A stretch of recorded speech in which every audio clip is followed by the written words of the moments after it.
स्वर्ग में जाने का असली हकदार कौन होता है, जानिए यमराज जी से।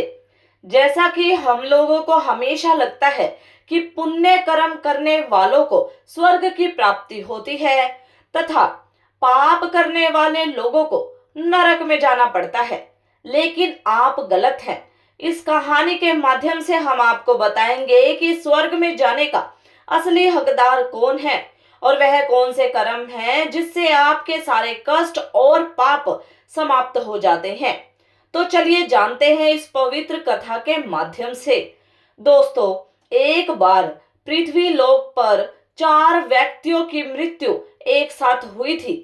वे सभी लोग विचारों में अलग अलग और अलग अलग प्रदेश के रहने वाले थे। केवल संयोग से ही उन चारों का अंत एक ही समय पर हो गया।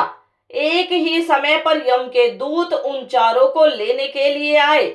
मरने वालों में से एक तो किसी देश का राजा था, दूसरा बड़ा सेठ था, तीसरा एक पूजा पाठ करने वाला पंडित था और चौथा गरीब मजदूर था जो दिन भर मेहनत करके अपने परिवार का पालन पोषण करता था। चारों की आत्माओं को लेकर यमदूत मृत्यु के देवता यमराज की सभा में पहुंचे। चारों उनके सम्मुख जाकर खड़े हो गए।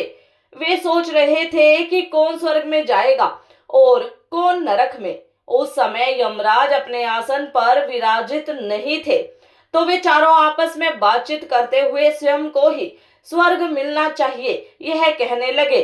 सबसे पहले राजा कहने लगा, देखो, मुझे तो यमराज पक्का स्वर्ग में ही भेज देंगे, क्योंकि मैं एक विश्व विख्यात राजा हूँ। मैंने अपने अनेक सत्कर्मों से पृथ्वी लोक पर अपना खूब नाम कमाया है। चारों तरफ लोग मेरे अच्छे कर्मों की चर्चा करते हैं। कभी भी कोई मेरे द्वार से खाली हाथ नहीं गया। जो भी आया मैंने उसे इतना दिया कि वह जीवन भर मेरा नाम नहीं भूल पाएगा।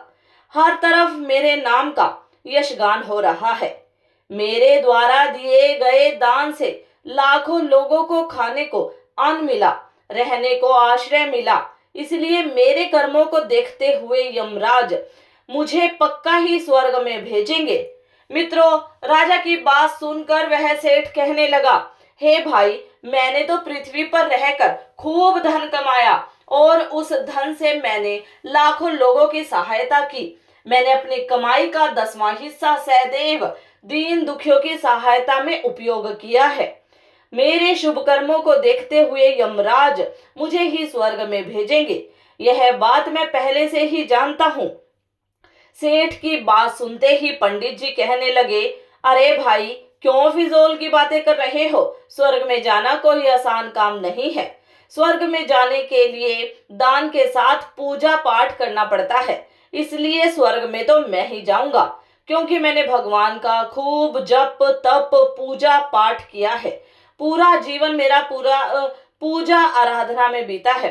मेरे शुभ कर्मों के कारण मेरे लिए ही यमराज स्वर्ग का दरवाजा खोलेंगे, यह बात मैं अच्छी तरह से जानता हूँ। जब इस प्रकार तीनों ने अपनी अपनी बातें की तो वो सब उस चौथे व्यक्ति मजदूर की ओर देखते हैं कि अब यह क्या कहता है। क्या इसने भी कोई अच्छा काम किया है या नहीं, या फिर इसका पूरा जीवन मजदूरी करते हुए दूसरों के अधीन रहकर ही बीता है। मजदूर उन सब की बातों को चुपचाप नीचे नजरें झुकाए खड़ा सुनता रहा और वे तीनों बड़े गर्व से अपनी प्रशंसा में जुटे थे। तभी यमराज अपने साथी चित्रगुप्त के साथ दरबार में हाजिर होते हैं। चित्रगुप्त के हाथों में एक मोटी सी किताब थी जिसमें शमशत प्राणियों के कर्मों का लेखा जोखा लिखा था। यमराज अपने आसन पर विराजमान होते हैं। उसके बाद चित्रगुप्त ने राजा को अपने पास बुलाया और उससे पूछने लगे कि तुम बताओ, तुम तो धरती पर बड़े ही प्रख्यात राजा थे।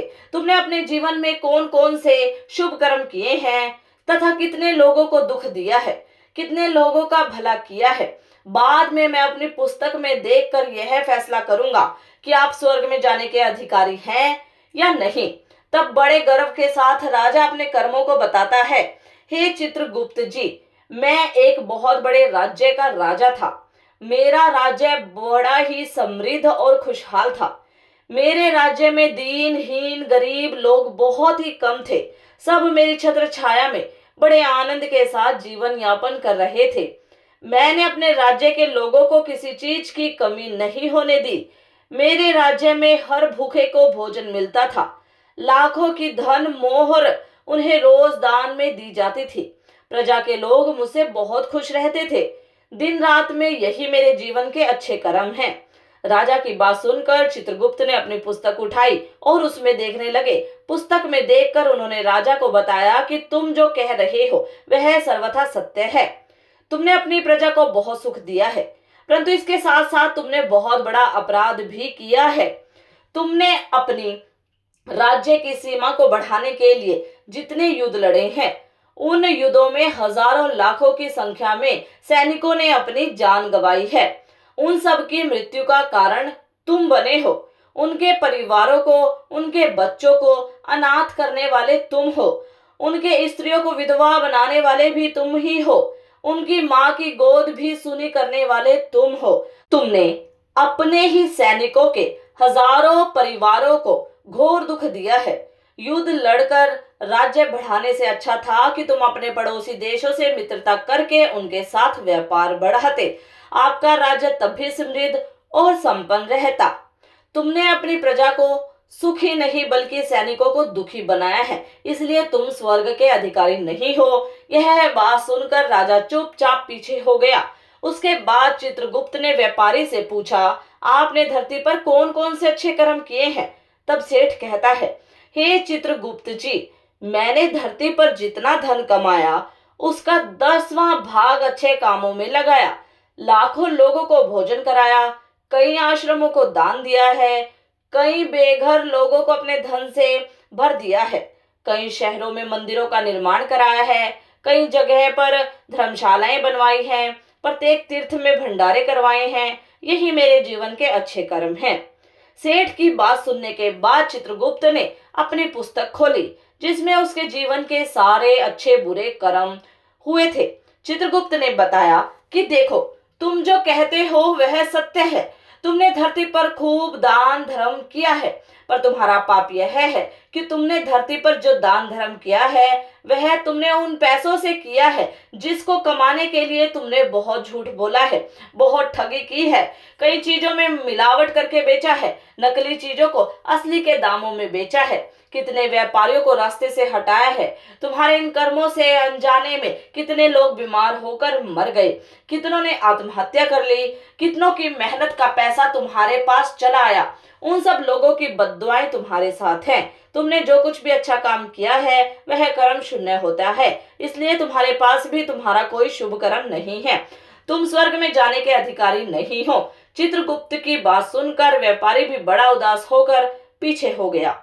उसके बाद पंडित जी को आगे बुलाया और पूछने लगे, तुमने अपने जीवन में कौन से अच्छे कर्म किए हैं? तब पंडित जी कहते हैं, हे भगवान, मेरा पुण्य यह है कि मैंने हजारों लोगों को ज्ञान दिया है, हजारों योगों के अनुष्ठान को संपन्न कराया है, हजारों के घरों में पूजा पाठ कराया है, दिन रात मैंने ईश्वर का जप तप किया है, हजारों कन्याओं का विवाह कराया है, लाखों पिंड दान श्राद्ध कराए हैं, अनगणित लोगों को मार्गदर्शन किया है। इससे ज्यादा शुभ कर्म और क्या हो सकता है? तब चित्रगुप्त अपनी पुस्तक में देखकर बताते हैं, हे पंडित जी, आपका कहना सत्य है। आपने वास्तव में हजारों लोगों को ज्ञान दिया है, लेकिन उस ज्ञान पर स्वयं कभी अमल नहीं किया। आपने सैकड़ों यज्ञ पूजा अनुष्ठान कराए, पर उनमें निस्वार्थ भाव से किया गया कोई कर्म नहीं था। तुम हमेशा से धन के लालची रहे हो, इसलिए तुम स्वर्ग में जाने के अधिकारी नहीं हो। अब तो उदास होते हुए पंडित जी भी पीछे हो गए। अब बचा केवल मजदूर। यह सब देखकर बड़ा हैरान था कि अब तक वह जिनको इतना महान समझ रहा था उनमें से कोई भी स्वर्ग का अधिकारी नहीं रहा। तो मैं कैसे स्वर्ग में जा सकता हूँ? मुझे तो स्वर्ग की कल्पना भी नहीं करनी चाहिए, क्योंकि मैं तो कभी पूजा पाठ जप तप या दान करने के लायक भी नहीं था। तो शुभ कर्म कहाँ से करता?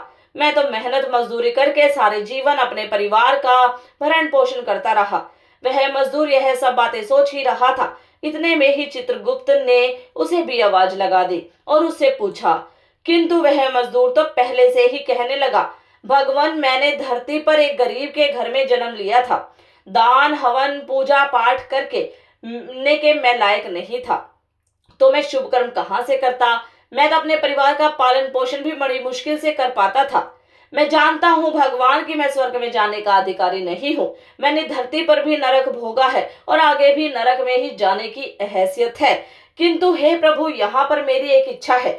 मैं स्वर्ग में तो नहीं जा पाऊंगा, लेकिन मैं एक बार स्वर्ग को अपनी आंखों से झांक कर देखना चाहता हूँ। इससे अधिक मेरी कोई इच्छा नहीं है, क्योंकि मैंने ऐसा कोई कर्म नहीं किया है जो कुछ देर के लिए ही मुझे स्वर्ग में पहुंचा दे। मजदूरी के बाद लोगों की सेवा के लिए मेरे पास समय नहीं बच पाता था। बचा हुआ समय मैं अपने बूढ़े माँ बाप की सेवा में लगा देता था। उनके लिए उन्हें खिलाता पिलाता, उनके वस्त्र बदलता, यही मेरी दिनचर्या थी। मुझे तो मंदिर में जाने का भी अवसर नहीं मिलता था। मजदूर की बात सुनकर चित्रगुप्त ने अपनी पुस्तक में देखकर पूछा, हे मानव, तुम ध्यान से याद करके और सोच कर बताओ कि तुमने कभी तो कोई शुभ कर्म किया होगा। तब मजदूर अपने पूरे जीवन के घटनाक्रम को याद करता है। तब उसे याद आता है कि एक बार उसे बहुत तेज भूख लगी थी। वह रोटी खाने के लिए बैठा ही था, इतने में वहां एक बहुत ही कमजोर बीमार कुत्ता टहलता हुआ आ गया, जो ठीक से चल भी नहीं पा रहा था।